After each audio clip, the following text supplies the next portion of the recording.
a salir con ella a escena. Comenzamos un nuevo mano a mano con el doctor Alberto Escavaril, está del otro lado. En la previa tenemos que confesar, estuvimos intercambiando algunas anécdotas de la vida, esas que nunca faltan, ¿no? Que le ponen sal a las cosas. Y venimos en una semana donde, bueno, realmente va a pasar un poco de todo. ¿M? Y después de que Nacional ganara el clásico, y otras tantas noticias que andan en las redes dando vuelta, como por ejemplo, que se hace con Tavares. Alberto, qué locura todo esto, ¿no? Hay un poquito de todo en la vuelta. Sí, y es la vida, ¿no? Es la vida. Digo, es que han pasado cosas, algunas más importantes que otras. Por supuesto que el corazón futbolero ha sufrido.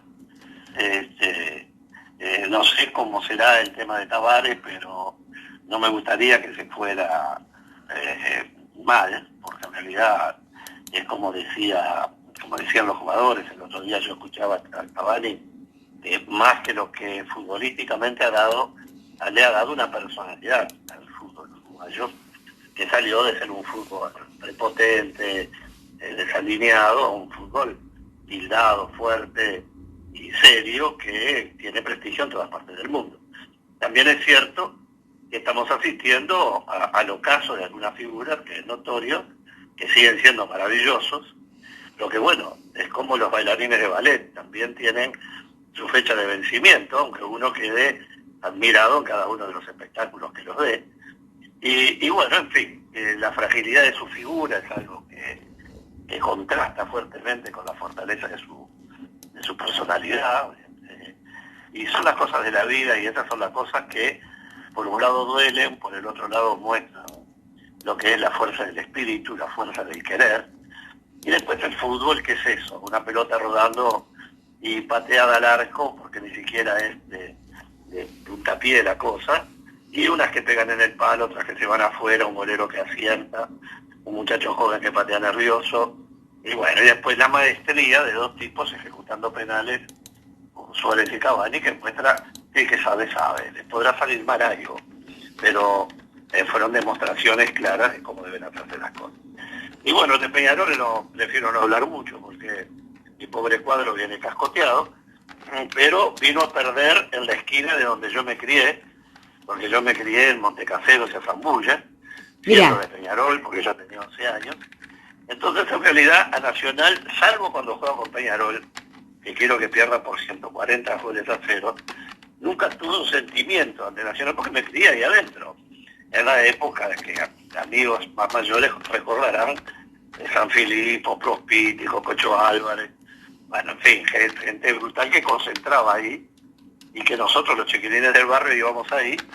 Y yo nunca jugué demasiado bien al fútbol, pero sabía patear pelota quieta muy bien, que era lo que nos enseñaban con una tiza, no me olvido nunca, en la parte de la cancha chica que había del lado de afuera del Parque Central. En fin, el fútbol también tiene sus cosas, también tiene sus sueldos, que a uno lo tienen alarmado. Yo cuando veo que hay jugadores en Uruguay que, si es verdad, me cuesta creerlo, que están cobrando 30 y pico de $1.000 por mes. Bueno, me imagino que cuánto le tendríamos que pagar a otra gente que en el Uruguay está haciendo lo que está haciendo. Pero bueno, en una palabra, no se trata de perjudicar al que gana. Digo que hay cifras que se mueven detrás del fútbol que tienen que ver con la productividad y tienen que ver con el marketing y lo que producen, bueno, en fin. Pero ese es otro planeta totalmente distinto, gira en otra órbita, y es la cara oculta de la luna, que es difícil que para los que no estamos dentro lo podamos comprender. Y por otro lado, semanas de muchas cosas, de verdad. Hasta Rafaela se nos fue, que vi lo que escribiste en Facebook, porque en realidad es verdad. Rafaela Carrá fue una compañera de alegría, una mujer de esa vitalidad impresionante, ¿no? La energía que le ponía todo, el color que le daba la vida. Lo que escribiste quedó muy, muy lindo dicho, ¿no? Es que quién no, ¿no? ¿Quién no ha cantado a Rafaela en algún momento de la vida? Pero por favor, pero además esa figura, ¿no? Porque además de ser muy bonita, tenía además una cara pícara, una cara con viveza latina, por decir de algún modo, en una época muy importante, porque eran épocas que fueron también con sus complejidades, pero bueno, un saludo a su recuerdo y a lo que nos dejó, que en definitiva, felizmente gente que por su arte, que la tecnología ha permitido conservar, es un arte que se conserva en el tiempo, digo, ¿verdad? En definitiva, nunca se van del todo. Y después temas políticos que sin duda tienen importancia. Uno por un lado el referéndum, que está jugando sus últimas horas. Por el otro lado la interpelación, que también tiene su importancia. Por otro lado el tema de la aparición de un grupo político muy que hay que prestarle mucha atención desde el punto de vista del análisis, que es el grupo que el intendente de Salto, Lima, está asumiendo su conducción, por lo que estamos viendo, y que para lo que es el Frente Amplio es un elemento de primerísimo nivel, porque justamente uno de los puntos más débiles del Frente Amplio fue su muy baja y malísima votación en el interior del país después de la gran inversión que se había hecho en el gobierno, ¿verdad?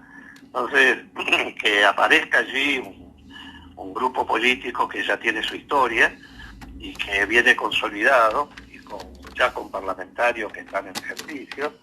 En una palabra, no es un movimiento nuevo para ver cómo empieza, sino es un nuevo liderazgo que sale del cauce de su propio departamento, un hombre muy inteligente como es Lima. Yo he tenido oportunidad de tratarlo por razones de trabajo, obviamente, de gobierno, y es una personalidad muy interesante a tener en cuenta para el Uruguay que viene, ¿no? Es decir, es el tipo de gente que, así como están Chamandú y como está Carolina y aparecerán otros, es el tipo de gente que uno quiere ver en un escenario político, en cualquier partido político, ¿no? Es decir, estoy hablando del escenario, el tablero, donde se juega nuestra vida política de todos los días y las decisiones políticas. Y si alguien cree que lo político no le afecta a su propia vida, si alguien tenía dudas entre la diferencia entre una visión neoliberal o una visión humanista o progresista, por qué no llamarle socialdemócrata, ballista, como no importa los nombres, donde el eje no está esencialmente en que crezca la torta para después ver que es la definición más clara de una cosa dicha del peor modo porque se esquematizar. Bueno, ahí uno ve la diferencia en la vida cotidiana de la gente que va recibiendo más o menos asistencia y tiene más o menos servicios según la orientación política que en el Uruguay o en cualquier parte del mundo se dé según el estilo de conducción. Bueno, el tema de Salto hay que mirarlo con mucha atención porque es nacional, es de varios departamentos, y bueno, son estas iniciativas que, más allá de la pertenencia política que cada uno pueda tener, son siempre satisfactorias porque son gente de bien que da un salto cualitativo y cuantitativo hacia un escenario político empujado por un hecho muy importante que ya anunció que su objetivo es el Senado como base, y bueno, después verá, pero parte de la base que los intendentes no son elegibles más que una vez. Entonces, está claro que todos los intendentes que están repitiendo gestión, si tienen vocación de continuidad política, tienen que armar sus estructuras políticas para seguir en el escenario, aunque hay muchos escenarios donde actuar. Y por otra parte, el tema del referéndum, ¿no, Cris? Uh-huh. Que estamos allí en las últimas horas, una situación que da tanto para pensar. Digo, primero, la idea de un referéndum en el medio de una pandemia para juntar 700.000 firmas, con mucho tiempo previo de cabildeo, que si van por todos los artículos, si no va, que hay un proyecto, que no hay dos. Todo ese cabildeo fue complejo. Imposible que nadie entendiera la ley, porque si uno pone un examen de facultad con 138 artículos de un código, no digo los 500, seguramente si se pregunta bien en la mesa pierde el 80% de los alumnos, ¿no? Es decir, son temas muy complejos porque fue una ley ómnibus que se aprobó aún antes de la ley de presupuesto. El plan del gobierno era muy, muy claro, la LUC primero, la rendición de cuentas, la LUC, luego el presupuesto nacional, y ahora será el tema de la ley de medios y la reforma jubilatoria. Es claro que son 4 leyes eje que de algún modo cambian el curso del formato del país en distintos terrenos. Y está claro que si el referéndum fuera específicamente decir, usted está de acuerdo con que se aprueben 500 artículos que son todos considerados urgentes como para sacarle una ley de urgente consideración, con plazos que van a una velocidad feroz y si no se cumplen se da por aprobado automáticamente. Bueno, seguramente la gran mayoría de la población tendría claro que ese no es un mecanismo válido. Lícito, sí, pero no es válido, ¿verdad? Es decir, nadie ha planteado la inconstitucionalidad. Lo que uno dice es que no es conveniente, lo haga el partido que lo haga. Es decir, sobre todo porque yo lo dije en aquel momento contigo y en algún lado más, de que era lógico de que el presidente de la República lo hiciera de inmediato porque todavía no había repartido los entes, por ejemplo. Y bueno, era una forma de tener la coalición segura, aunque la coalición en el nivel parlamentario está mostrando bastante salud. Ahí para el frente fue muy difícil porque dio una gran batalla a nivel parlamentario, sacando algunos artículos que eran realmente inaceptables, desde la perspectiva de lo que se entiende, de lo que debe ser algunos roles del Estado, etcétera, y en otros no. Pero claro, hoy se ve en el dilema de tener que estar pidiendo que se vote en el futuro a favor o en contra de la ley que los propios legisladores del Frente han votado. Pero en realidad lo que está sucediendo allí, que para ese caso de esos legisladores, es que fueron llevados por un tobogán, porque no había, era ver cómo remendamos esto, todos lo hemos vivido alguna vez, cómo remendamos esto, porque más vale que salga menos malo que salga mal del todo, ¿verdad? Pero bueno, está claro que en el medio de una pandemia, sin reuniones sociales permitidas, sin actos políticos colectivos permitidos, con la Universidad de la República y las universidades cerradas, donde hay cientos, decenas de miles de estudiantes y gente agremiada, gente muy organizada y militante. Esto requiere escenarios. Si uno no tiene escenarios es muy difícil vender una rifa, ¿no? Y bueno, además, Alberto, con la gente preocupada por la pandemia, ¿no? Claro, porque además ir a tocar timbre una puerta era toda una aventura, ¿verdad? Porque no todo el mundo quería tener contacto, porque hay que poner el dedo, hay que estar allí, hay que filmar, no es algo que uno lo haga en forma segura, por decirlo de algún modo. Hay un riesgo que siempre se corre, el temor que estaba en el tema, la gente en el seguro de paro, que son decenas de miles de personas que no están en sus lugares habituales, donde socialmente pueden ser convocados. En una palabra, los lugares donde ir a buscar la gente habitualmente no estaban, ¿verdad? Porque la gente estaba cada cual viviendo una vida diferente, restringida, emburbujeada, digo, ¿no? Para intentar un verbo. Es un desafío gigantesco que ya con haber llegado a los 500, 600.000 firmas, es un hecho casi increíble. Ayer faltaban 40.000. Ayer. Yo no descarto que se llegue, vamos a entendernos, ¿no? Pero en la hipótesis de que se llegue es una proeza, sí, absolutamente. Creo que quedará en la historia política de una ciudadanía que 700.000 personas pusieron su nombre, porque además ese es el otro tema, que es difícil de decir.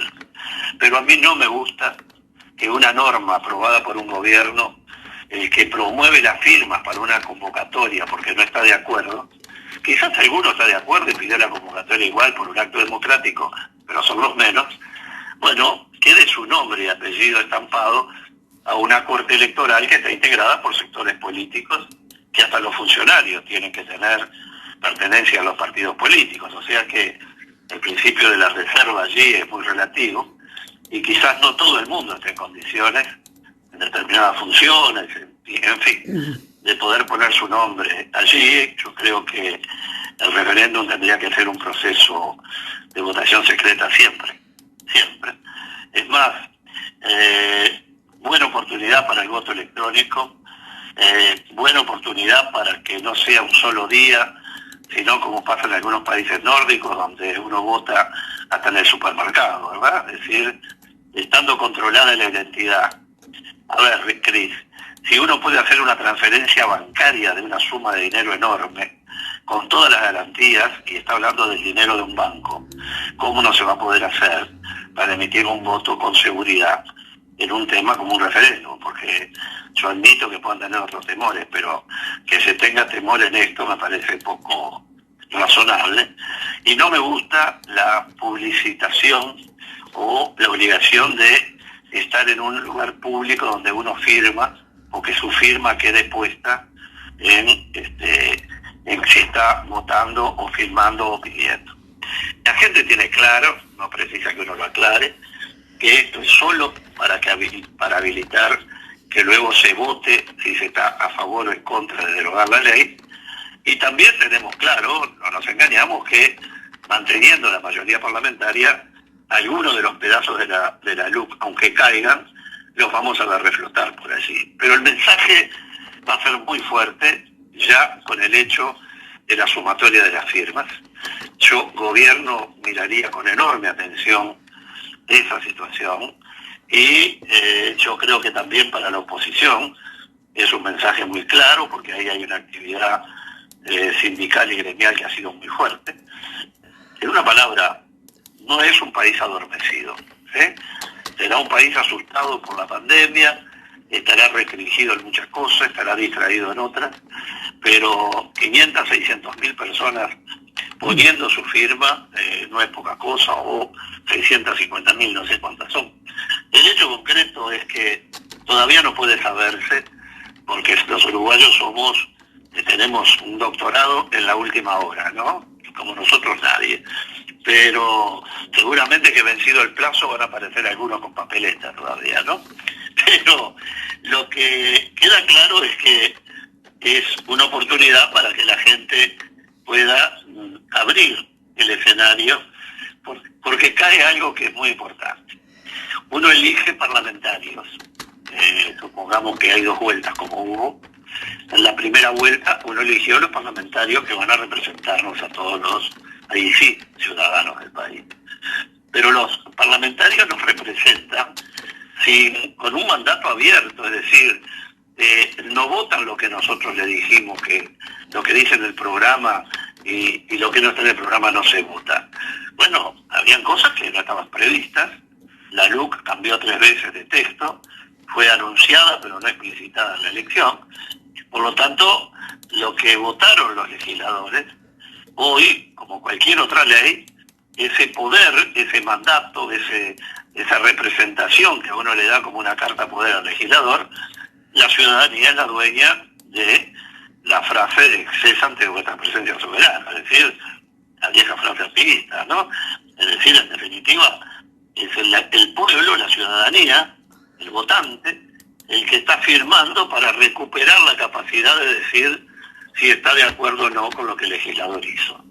Y eso es muy sano para la democracia. Nosotros le tenemos un poco de ojeriza al tema de los referéndums, los uruguayos, pero hay países donde el referéndum, bueno, Suiza es la reina de los referéndums, ¿no?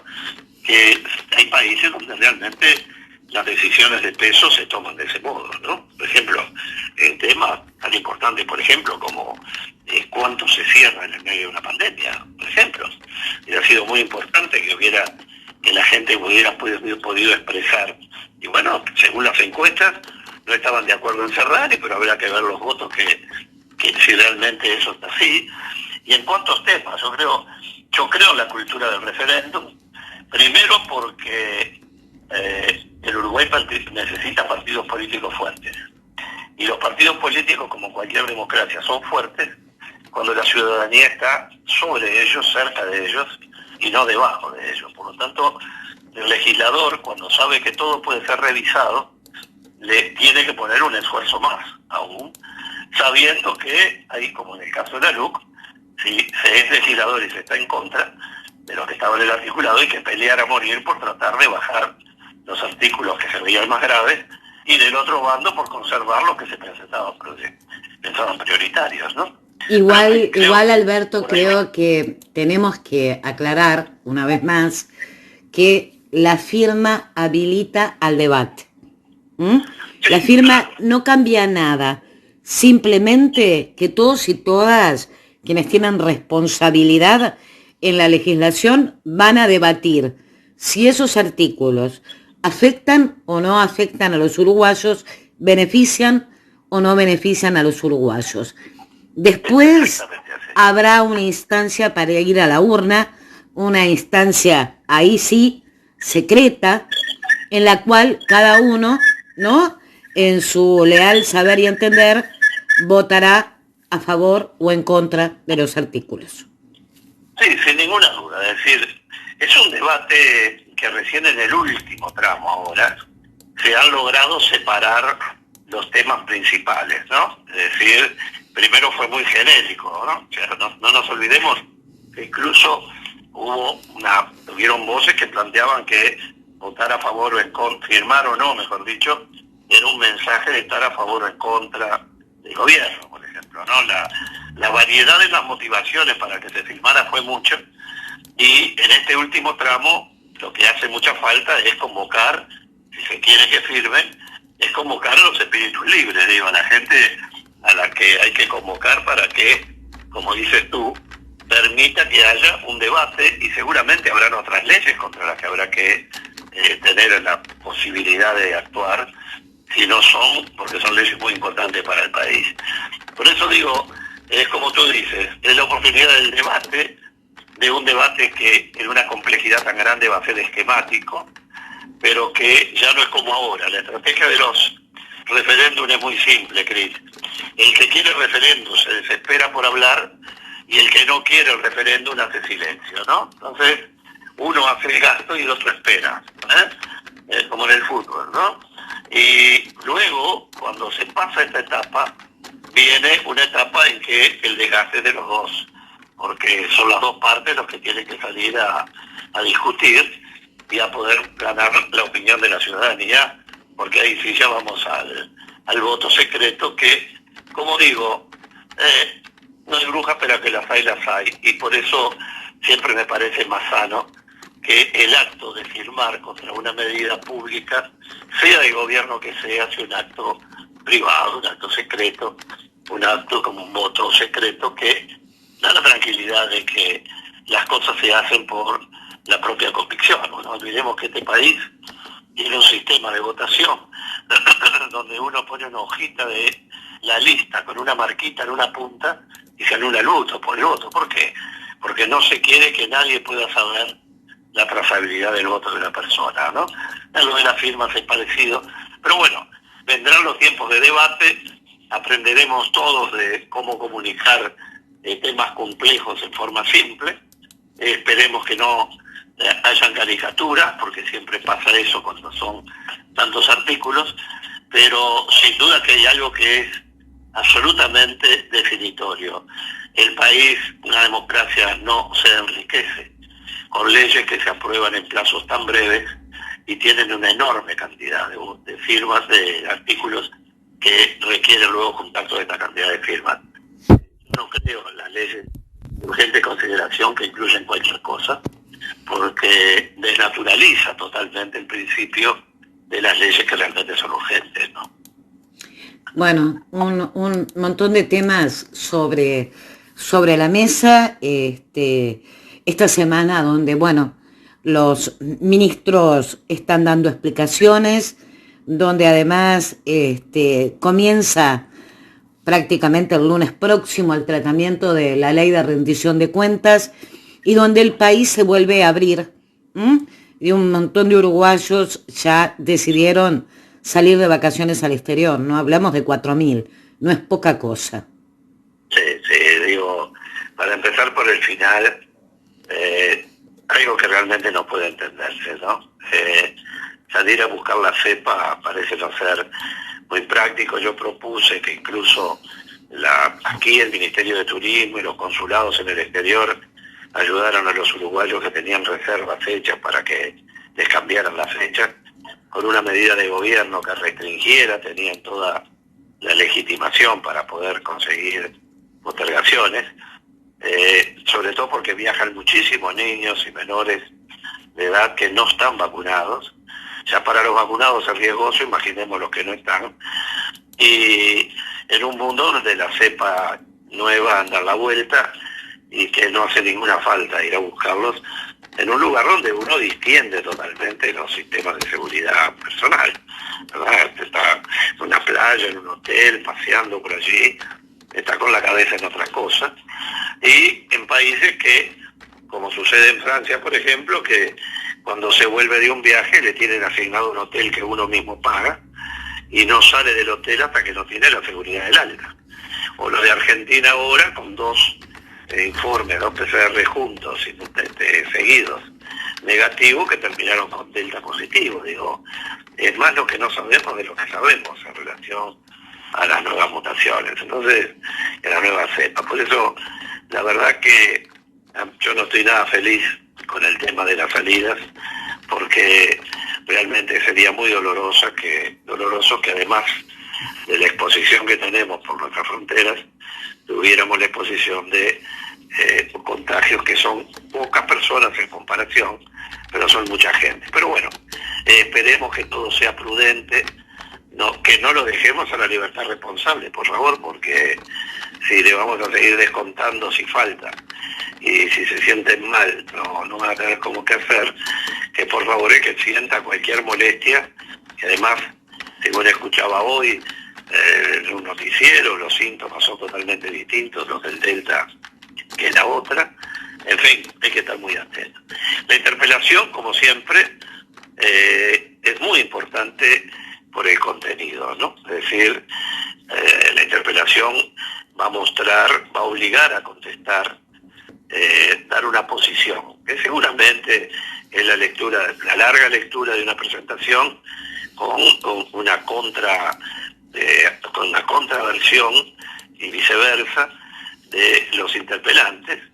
Ya sabemos que los votos no están, por lo tanto está redactada la resolución que dice que la Cámara considera satisfactorias y la minoría dice que no, pero está claro que hay muchas preguntas por responder y que van a ser un precedente muy importante, porque fracasó la comisión parlamentaria que podía haber evitado esto con mayor información. Creo que hay gente como al ministro de Salud Pública que le van a ayudar, más que nada, porque le van a poder permitir decir dónde empieza y dónde terminan sus responsabilidades. Vamos a ver cómo lo administra Cabildo Abierto y todo eso. Quizás es la parte, desde el punto de vista del análisis político, que más curiosidad genera, pero sin duda son temas que hay muchos, porque tenemos un presente que pasó los 5.500, rumbo a los 6.000 muertos. Saludar que estamos en una baja intensa de fallecimientos y de contagios. Hoy vi que ya están planificando algunas licencias para los muchachos, para la gente que está en los CTI, lo que me alegra enormemente. Y bueno, no alterar eso que nos ha costado tanto en vidas y nos sigue costando, porque de todos modos sigue muriendo gente, pero las luces son muy auspiciosas en cuanto a una reducción que hay que evitar, como bien decían las autoridades y como dicen los científicos, que hay que ver el mundo y esto se maneja por oleadas. Uno no puede creer que la tranquilidad de la ola que rompió no trae una ola atrás, no hay garantías para eso, en el mundo ya está visto, digo, ¿no? Pero bueno, veremos esa interpelación, que va a ser muy importante porque seguramente va a tener que responderse cosas que todos nos preguntamos, y la oportunidad de que quienes han tomado las decisiones las puedan explicitar mejor, ¿no? Y un saludo importante de algo que se dio del modo que nosotros hablamos aquí como ex director del SODRE, que el homenaje que se hace al grupo científico no fuera un espectáculo artístico, ¿verdad? Porque hubiera sido muy doloroso que frente a tanta muerte hubiera un espectáculo artístico. Ahora entiendo, sí, mucho más positivo que sea un evento, la sala tiene casi 2.000 butacas, que haya un evento donde se convoque para un reconocimiento que opaque aquello salida a media luz en la torre ejecutiva, y bueno, que sea una forma de reconocimiento, pero está claro, todos sabemos la historia, y la historia normalmente no se cambia con un homenaje, pero de todos modos es un reconocer que me parece muy valioso, como también me parece éticamente muy correcto que no se trate de un espectáculo artístico, sino que se trate de una ceremonia de reconocimiento, ¿no? Bueno, Alberto, te digo muchísimas gracias por hoy, ojalá sea así. Ya veremos, ya hablaremos el martes próximo sobre lo que ocurra. Valoro el homenaje que hace la Asamblea General, ¿no? Ahí, en definitiva, están todos representados. Es sin duda el mejor. Pero claro, Cris, hay en el gobierno, en la Asamblea General es natural, porque es el que importa. Pero el gobierno tenía la obligación de hacer una cosa de este tipo, porque la última imagen no podía ser aquella triste salida de la noche cuando salieron los 3 científicos despidiéndose que no iban a hablar, ¿no? Me parece que era un mensaje que el gobierno sí o sí tenía que dar, porque son cosas que no pueden quedar así en agua de borrajas. Obviamente que desde el punto de vista político, institucional, quienes nos representan y dan las gracias de la Asamblea General, sin ninguna duda, ¿no? Bueno, temas para ir juntando en la semana, obviamente. Sí, sin duda, y será entonces hasta la semana que viene. Esperemos con estos solcitos que hemos estado disfrutando que se mantengan, porque un invierno soleado es un regalo de la vida realmente, ¿no? Así que a cuidarnos, a disfrutar de lo que se va pudiendo, y no olvidarse que todavía, como se está diciendo, el partido no terminó. Saludémonos y alegrémonos mucho de que las cosas mejoran tanto y van a mejorar más, pero que en cualquier momento se nos puede complicar, por lo tanto, ser muy cuidadosos y muy reconocidos, ¿no? Te mando un abrazo enorme. Hasta la semana que viene y otro enorme para ustedes.